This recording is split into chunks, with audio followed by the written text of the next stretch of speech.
شروع کوم په نامه د خدای چې بخونکی او مهربانه. لکه څنګه چې نور سبزیجات د انسان روغتیا ته ګټه رسوي، همدارنګه دڼیا هم ډېرې زیاتې روغتیایي ګټې لري. دڼیا چې دی د هضم ښه کوي، د کولمو حرکات زیاتوي، همدارنګه کولمې د مختلفو ناروغیو څخه ساتي، د معدې تیزابیت چې دی دا کموي او بیا د سړي زړه نه سوځي. دڼیا چې دا وایي چې د بدن څخه دا اوبه وباسي.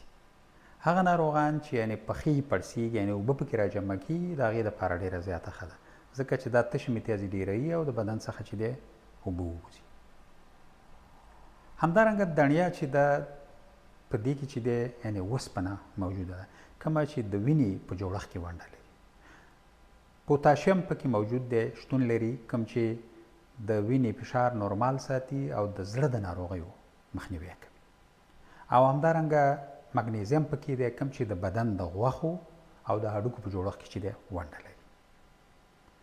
خپله دڼیا یو ډول تیل لري چې ډېر ښه بوی لري، یعنې طبیعي تیل دی پکې چې ډېر ښه بوی لري، چې د خولې دا بد بوی د منځه وړي.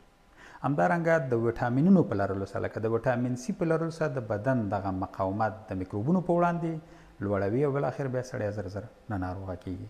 د ویټامین ای په لرلو سره یعنې د سترګو لید یا دید زیاتوي، او د ویټامین کې په لرلو یا کا په لرلو سره د هډوکو په جوړښت کې په خپله ونډه لري، د وینې د ځینې حجراتو په جوړېدو کې، او همدارنګه د ټول بدن د حجراتو او د بدن په وده کې چې دی ډېره زیاته ونډه لري. دڼیا چې دا وایي پوستکی د مختلفو ناروغیو څخه ساتي، یعنې د پوستکي د ګونځې کېدو او د ویښتانو د وتو مخنیوی کوي.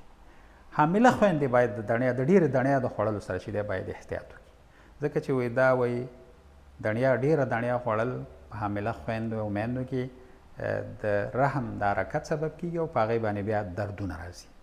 نو په دې اساس هغې باید ورسره احتیاط وکړي، او همدارنګه د بډونو ناروغان باید ورسره احتیاط وکړي، باید ډېره دڼیا ونه خوري.